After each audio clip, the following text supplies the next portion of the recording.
How did the Tasmanian tiger get its stripes? Well, there will be two answers to that question. And the first answer is that it probably happened via evolution over time. The development of stripes is often camouflage that's common in predators that are in jungles or in forests or things like that. And that's what we see in tigers. So that's probably the first answer for why the Tasmanian tiger has stripes. And a second answer comes from an Aboriginal story from Tasmania in Australia, and we'll have that later on in the show. So you can skip on to that. It should be in the timestamps below if you just come for that, or you can stick around and hear about what we'll be talking about in the rest of the show, which will be about what planet Earth will look like in 250 million years. Will we still be able to live on it? Also, we'll be talking about a giant rewilding project going on in Norway and how they did it, as well as the asteroid that was part of the asteroid that was recovered by an asteroid, and what the importance of that is for us. This is Eco Show.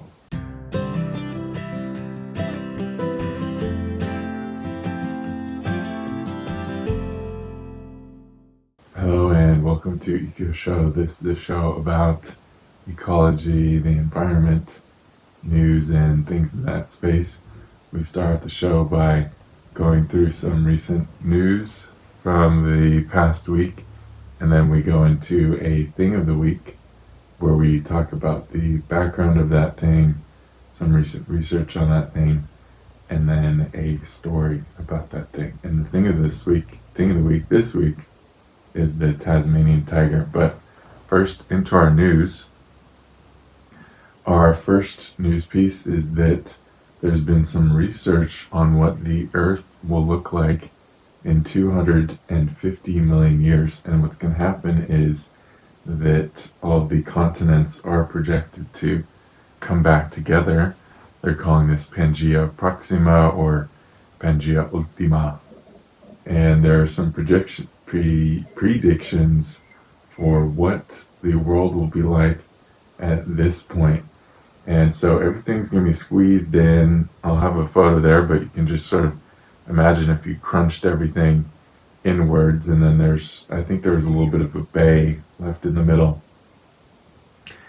But the interesting thing about this is that because this is all projected to coalesce around the equator, that the middle of this continent, this huge megacontinent, is expected to be so hot it would be 60 degrees Celsius in the summer or 140 degrees Fahrenheit. So the whole big center of this could be like a giant desert. You can sort of think about maybe Australia, what the middle of Australia is like. So it would be warmer because of basically that it's so isolated from the ocean, and we sort of take for granted how much the ocean cools things down. Also, at that point in time, the sun will be producing more energy, and there's projected to be more volcanic activity, so there'll be higher carbon dioxide amounts in the atmosphere, which makes everything warmer, as we're seeing in our time. And they're projecting that only 16% of the world will be habitable. And so sort of interesting to think about that, just that you'd be having life around the edges of this. So I don't think you need to invest in property in Antarctica yet, but 250 million years is a little ways out. But it's cool to think about how special of a time and a moment we are in the Earth's history, where so much of the planet is livable. And that's part of the big reason why mammals are kind of able to be doing as well as they have, because it's been pretty cool through these periods that we've been through. So there you go. Some interesting things about the world in the future. Onto this rewilding project in Norway, Svalbard, which you may, I think it was in the Golden Compass. It's this little island that's up in the middle of nowhere. It was used mostly for coal mining for 100 years. 300 workers used to live there, and now Norway is clearing it of everything. I'll have a photo up, but it looks very tundra. It's super desolate looking, so it's not like there's a huge amount to necessarily restore ecosystem wise, as far as I could see from just glancing at images of the landscape. But the main cost for them was just removing all the infrastructure and sort of cleaning up after themselves from getting rid of these mines. So they will keep some buildings there just as sort of visitor center and things like that, so you may be able to visit.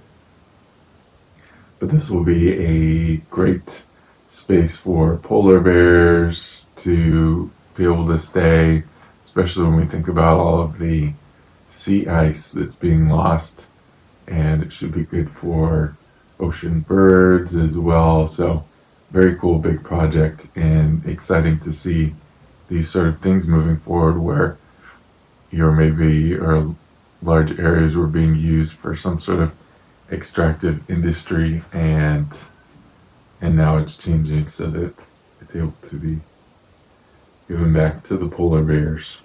And our last news piece from this past week is that an asteroid sample was collected by NASA. This has been a pretty big project. It started in 2016. They sent out a spacecraft to meet the asteroid Bennu, which is a asteroid which is about 500 meters across, so 5 football fields. And this asteroid, they sent up a collection probe, I guess, to get samples from it in 2016, and they actually got their sample in 2020, headed home in 2021 from the asteroid, and has just landed down this past week. So that is very cool. And what the interesting thing about this asteroid is that it's called a rubble pile asteroid. So it's a coalescing of different materials that are as far as I understand, are sort of clumped together. It's not like necessarily one big rock. And the materials on this are fairly unchanged from the birth of our solar system. So by collecting samples from this, it's expected to, they think it's a very carbon-rich asteroid, so it can tell us about the building blocks that would have been available to early life on our planet. So it will tell us a lot about the start of our solar system, and it's been undisturbed for billions of years, so lots of cool things to understand about our universe there. And it's been pretty undisturbed because the shape of it doesn't get a lot of sunlight either, so I think there's also not a whole lot of damage from the sun necessarily on it. So a cool thing to explore. And an interesting side note is that it was named by a kid after an Egyptian heron god. That's Bennu. And so that's that on the asteroid sample. So we'll be waiting to see what sort of updates we get from that, and hopefully they find out some cool information. I think it's also going to inform how and if asteroids could be used for mining. So when you get a better idea of what sort of all the materials are on these asteroids, this idea of being able to mine in space or extract water from some of these things helps inform that for things as space travel gets to be something that is being pursued. Okay, thing of the week. This week, our thing of the week is the Tasmanian tiger. Aboriginal names for it include Kurina, La Iorina, Launana, and Lagunta. So we have a few different names there for it. And this is a carnivorous marsupial, when marsupials are like kangaroos and all those sorts of things. So it's got a pouch, and it is only about 2 feet tall. I think it might have actually been a little bit taller than 2 feet, and 3 to 4 feet long. So calling it a tiger is a bit of a stretch. It's more of like a tiger dog or something like that. But it died out in New Guinea and mainland Australia about 3,000 years ago, possibly due to introduction of the dingo due to competition. And prior to European colonization in Australia, there were about 5,000 on Tasmania, but they were perceived as a threat for sheep and the agricultural industry. So bounties were put on the Tasmanian devil, and they were wiped out. The last died in 1936 in the Hobart Zoo. You always hear some sightings. Somebody's always seen a Tasmanian tiger out in the wild every once in a while, but they are widely considered to be extinct. So we'll have a little photo here. They had this really wide opening mouth, which was pretty funky, and cool little creatures. Some research on this is that Scandinavian researchers have recovered RNA, ribonucleic acid, from a specimen. I think it was from the pelt of a Tasmanian tiger. And RNA is like, you think of DNA, and it tells us about proteins that are being made and things like that. The interesting thing about this is they weren't trying to bring back the Tasmanian tiger using RNA or anything like that, but the RNA is thought to degrade very quickly unless it's immediately cooled down and stored. So they got this sample of RNA from a sample from I think it was in a museum, this Tasmanian tiger. So the cool part of this research is that you can still get this RNA, which allows you to learn about what genes are being expressed in a being from the fur, even if it hasn't been cooled down really quickly. Unrelated to that, there's research that is trying to remake the Tasmanian tiger from DNA, and there's a few different projects that are similar to this. People are also trying to bring back mastodons and things like that. So what this is, it's not cloning, so they're not trying to regrow an exact Tasmanian tiger. It's a Texas research thing. I think they're a private company. It definitely, the name of it is something like Research Corp or something like. They sound like a villainous company, but they're trying to bring this back, and the way that they do it is they would use like a Tasmanian devil or something like that, something with similar DNA, and then they would chop up that DNA and change the way that the DNA is expressed so that they can get the expression of a Tasmanian tiger. So it's not cloning, it's like kind of mutating an existing thing in order to recreate something from the past. So you're kind of you're taking if you made a clay image of a if you have a clay, thing of a Tasmanian devil, then it's like mushing up that clay and reforming it into a Tasmanian tiger because they'll have many of the same components. So they're trying to do that with mastodons, and the rationale for doing this is not necessarily just a freaky science project, but it is the idea of bringing back mastodons is that they can play a role in tundra ecosystems, and the idea of bringing back Tasmanian tigers is that they can be brought back into Tasmania and play a role as an apex predator. So Tasmanian devils, which you think of are the smaller, dark little guys that are aggro, and they have the Looney Tunes about, those ones are kind of, their populations are pretty big, and so there's sort of an idea that if you reintroduce the Tasmanian tiger, it would help control these populations and make for a better situation. That would certainly be yet to be seen, and I haven't seen research that's really explored how that would go down, if it would go down well, or if things are just too changed now, and maybe it would just cause an issue going on. So, like I promised, now we're going to talk about how the Tasmanian tiger got its stripes 2.0. So this is a story as told by Leigh Maynard, and this is from, where did we write it down?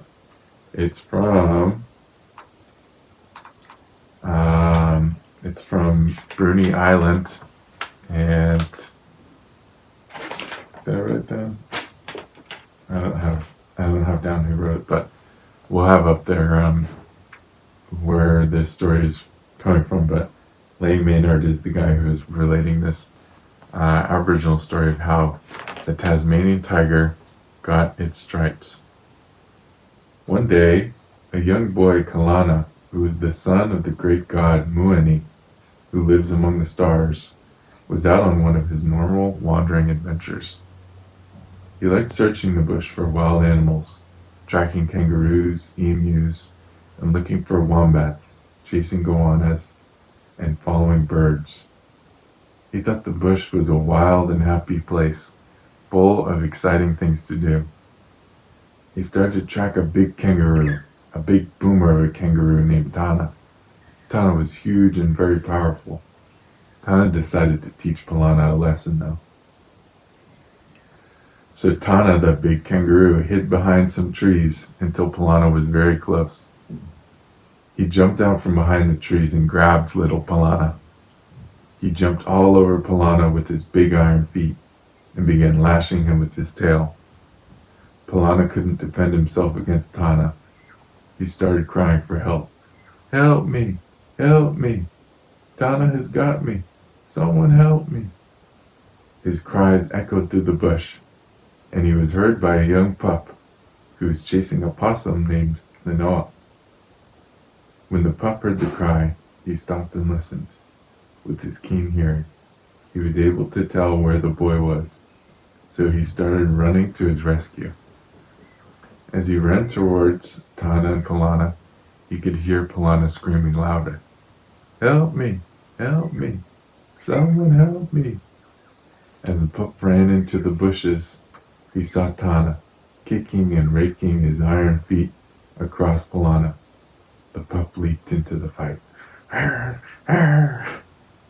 He jumped up at Tana, and Tana knocked him to the ground, and then tried to stamp the life out of him. The pup wouldn't give up, grabbing a hold of his tail, rolling and rolling and rolling around until he was able to grab a hold of Tana's throat. He hung on with all of his might. Tana started to fight back, holding on to the boy. Tana started to feel weaker, and he realized he had to get the pup. But he wasn't able to get the pup away from him, and he felt all the strength leaving him. And finally, Tana gave up and disappeared into the bush. Now Palana and the pup just fell to the ground, and they laid there and fell asleep. Later, some of the tribes found Polana and recognized him as the son of the great god Moeni. They picked up Polana and the pup up and carried them back to the camp. When they woke up, they were given water and food. In the evening, the great god Moeni came down from the sky and told young Polana that he was proud of him and proud to be his father. Polana struggled to his feet and walked over to the young pup, who was laying there torn and bleeding. He very gently picked up the pup and held him. He looked into the pup's weary yellow eyes and said, "Truly, you are the bravest of the brave." And he fought not as a pup, but as Warawana Korina, the great ghost. Polana knelt down and mixed his blood and spiritual power with ashes from the fire, and with this potion drew a number of marks across the pup's back and down to his tail. On that day, the Tasmanian tiger was created, and Warawana Karina can still be seen in the skies above Tasmania today. There we go.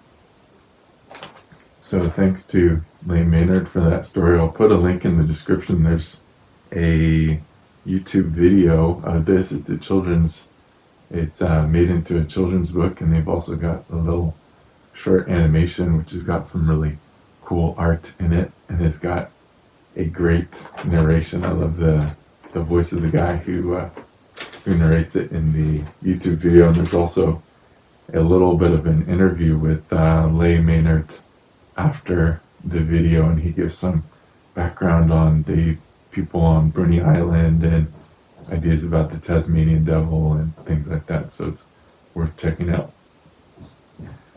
But anywho, that's all we got for this week, so thank you for checking in. I hope you have a great week, and we'll catch you soon. Bye-bye.